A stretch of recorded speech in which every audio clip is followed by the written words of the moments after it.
Hello साथियों, आप सभी का आपके YouTube channel next level classes point में आपका स्वागत है। आज हम बात करने वाले हैं चतुश्रेणी एग्ज़ाम के बारे में कि आपका जो चतुश्रेणी एग्ज़ाम है उसमें आपके जो सेफ स्कोर कितना रहना चाहिए, आपको कितना सेफ स्कोर बनाना चाहिए जिससे कि आप उस एग्ज़ाम के लिए क्वालिफाई हो सके। आपको उस एग्ज़ाम में इतना सेफ स्कोर तो बनाना है कि आप यदि नॉर्मलाइजेशन भी हो तो आप उस सेफ स्कोर को पार कर सके और आप जो 50,000 की जो भर्ती उसमें आप सिलेक्शन ले सके। तो आज हम उसमें बात करेंगे। जैसे देखिए, आपके जो सिलेबस है उसमें आपकी हिंदी है। क्या है सर जी? हमारी हिंदी है। आपकी जो हिंदी है ना, उसमें आपको 20 नंबर की हिंदी आएगी। कौन सी आएगी? हिंदी आएगी आपकी, प्लस अंग्रेजी आएगी, प्लस गणित आएगी। आपको इन तीनों में तीन जो विषय है ना, इनमें इतना फोकस करना है कि आपकी ये तीनों चीज़ें गलत नहीं होनी चाहिए कहीं भी, क्योंकि आपकी तीनों चीज़ें ना यदि ये परफेक्ट है तो आपको 100% मैं कहता हूँ कि आपके सिलेक्शन को कोई नहीं रोक सकता। क्योंकि हिंदी में इतने टॉपिक है जो आपने अधिकतर तो बच्चों ने याद कर रखे, पहले पढ़ रखे हैं। कुछ जो नए टॉपिक जैसे पत्र वाला, कार्यालय वाले, जो ये प्रारूप वाले हैं, इनमें आपको थोड़ी सी समस्या आएगी। वरना जो अधिकतर क्वेश्चन है वो तो आपको पता है कि कहाँ से आते हैं। जैसे संधि हो गई, समास हो गया, वाक्य शुद्धि से हो गया, शब्द शुद्धि से हो गया, पर्यायवाची से हो गया, विलोम से हो गया। इनसे आपको एक न एक दो क्वेश्चन तो देखने को मिलेंगे। प्लस हम जैसे अंग्रेजी में देखते हैं, अंग्रेजी में आपको पता है जैसे परिपोजिशन हो गया, टेंस हो गया, वर्ड्स हो गया, अभी नया टॉपिक जुड़ा है आपका ग्लोसरी, उससे तो 100% एक क्वेश्चन आएगा, क्योंकि नया टॉपिक जुड़ा है तो वहाँ से तो क्वेश्चन आने के चांस बनते ही हैं। और जैसे दूसरे क्वेश्चन देखते हैं, कंजक्शन से हो गया, आर्टिकल्स हो गए, इनसे आपको एक नया क्वेश्चन देखने को मिलेगा। और जैसे अरेंजिंग हो गया, नो एरर हो गया, डिटरमिन हो गया, डिग्री हो गई, प्रोनाउंस हो गई, वर्ब्स हो गई, एडजेक्टिव्स हो गए, इनसे आपको बहुत से क्वेश्चन देखने को मिलेंगे। और जो आपके जो क्वेश्चन है ना, ये आपको कहीं ना कहीं परिवेश एयर देखने को मिलेंगे। जैसे आप चाहे तो दिशा की परिवेश एयर ले सकते हैं। मेरा मानना तो यही है कि आप जैसे हिंदी के लिए, अंग्रेजी के लिए और किसी भी विषय सब्जेक्ट की है तो आप अधिकतर परिवेश एयर को देखिए, क्योंकि परिवेश एयर देखने से आपको क्या होगा, आपको पता लगेगा कि क्वेश्चन कहाँ से अडोप्ट हो रहे हैं और वहाँ से आप आराम से उस चीज़ को कर सकते हैं। जिसमें इसके बाद में बात है आपकी गणित की, तो आप गणित के लिए आपको बहुत प्रैक्टिस करनी है, क्योंकि आपका जो सिलेक्शन है ना वो 100% मैं लिख देता हूँ कि अंग्रेजी और गणित आपके सिलेक्शन को आगे बढ़ा सकती है, वरना आपका सिलेक्शन वहीं कम ही रह जाएगा।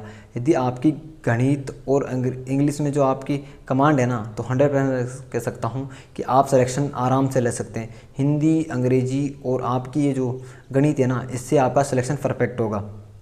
और जैसे बच्ची अभी कला संस्कृति की बात हुई, कला संस्कृति के आपके 50 से 60 क्वेश्चन आने के चांस है, या आपको संस्कृति पे ज़्यादा ध्यान देना है, क्योंकि तो 90% बहुत ही कम आएंगे, तभी 10-15 क्वेश्चन आ जाएंगे। और आपको कला संस्कृति पे ज़्यादा ध्यान देना है। इतिहास से आपको आधुनिक चीज़ें पढ़नी है, जैसे मॉडर्न वाला, क्रांति हो गई, प्रजामंडल हो गया, एकीकरण हो गया, आपको इन चीज़ों पर ज़्यादा फोकस करना है। और दूसरा हुआ, जैसे हम बात करते हैं कंप्यूटर की। कंप्यूटर में आपको दिन पाँच क्वेश्चन आएंगे आपके, उसको आप जैसे राजस्थान पुलिस वाला पढ़ रहे हैं तो आप उसको पढ़ लीजिए, या फिर अभी छोटे बच्चों में कंप्यूटर की एक बुक आने लगी है राजस्थान में, तो जो आपसे आराम से उस कंप्यूटर बुक को पढ़ लीजिए, आराम से आपका उसमें हो जाएगा। नॉर्मल उसमें दे रखा है हर चीज़, इतने बेसिक से दे रखी कि उसमें आपके डायग्राम्स दे रखे हैं, जो फ़ोटोज़ दे रखी है, आपको कैसे कंप्यूटर की इमेज दे रखी है, उससे आप आराम से कर सकते हो। मैं वही प्रेफर करूँगा कि आप आराम से उसको पढ़ लीजिए, आराम से आपका उसी में हो जाएगा। और दूसरी बात करंट अफेयर्स की। करंट अफेयर्स के लिए आप आशु सर की जो अभी सीरीज चल रही है उसको देख सकते हैं। उन्होंने अभी एक मुहिम भी चलाई कि 90 स्कोर जो आशु सर उसी से कर रहे हैं। आपका जो 90 नंबर की तैयारी वो आशु सर खुद एक अकेले टीचर जो करवाएंगे, वो 90 नंबर की तैयारी करवाएंगे। बाकी वो इंग्लिश की और मैथ की तैयारी आपकी नहीं करवाएंगे, वरना हिंदी, कला संस्कृति, करंट अफेयर, जो जितने भी सब्जेक्ट है वो वही करवा रहे हैं। सिर्फ उन्होंने कहा कि अंग्रेजी और आपकी जो गणित है ना, आपको स्वयं करें। और उनके लिए भी उनकी जो जीके, आंसू जी के ट्रे की चैनल है, उस पर वो क्या है अभी काम कर रहे हैं, और उस पर आपकी मैथ और आपकी अंग्रेजी क्लासें भी लगवाने की कर रहे हैं। और यदि आपको गणित जो पढ़नी है तो आप मैथ के लिए अनिल सर की पढ़ सकते हो, जो आपकी लक्ष्य क्लासेज उदयवर वाले हैं, उनसे आप पढ़ सकते हैं। और हिंदी की मैं कहूँगा, हिंदी के आप परिवेश देख लीजिए, आप उससे हो जाएगा। इंग्लिश के लिए आप देख चाहे तो शिवानी मैम से कर लीजिए, उनके भी सीरीज चल रही है 100 दिन की, उससे आपका जल्दी होने का चांस रहेगा, क्योंकि वो जो आपको टेक्निक्स बताएंगे उससे आप क्वेश्चन सॉल्व कर सकते हो।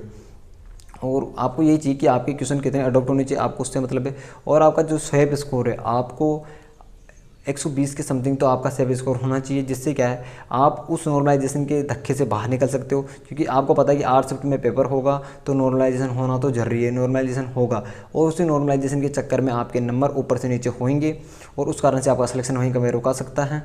इसलिए आपसे मैं यही कहूँगा कि आपका स्कोर 120 के ऊपर तो होना ही चाहिए। यदि आपका स्कोर 120 के ऊपर नहीं है तो सिलेक्शन के चांस भी बहुत कम है। और मैं कहूँगा आप जो आपके कमांड है ना, जो आप इंग्लिश, मैथ और हिंदी में आपका कमांड रखिए, प्लस पॉलिटी भी आप पढ़ते रहिए, जिससे आपके वहाँ से 2-5 क्वेश्चन बनने के चांस है। राजस्थान की पॉलिटी पढ़िए, कला संस्कृति पे ध्यान देते रहिए और आप जितने भी अधिकतर हो परिवेश शेयर करते रहिए, टेस्ट देते रहिए। आप हफ्ते में 2-3 टेस्ट दिए और उनमें जो गलतियाँ उनको सुधारिए। अपनी गलतियों को देखिए कि मैं गलती कहाँ कर रहा हूँ, उन गलतियों को सुधारो और उन पर काम करो, फिर देखिए आपका रिजल्ट अच्छा नहीं आता है। मिलते हैं फिर अगली वीडियो में। जय हिंद, जय भारत।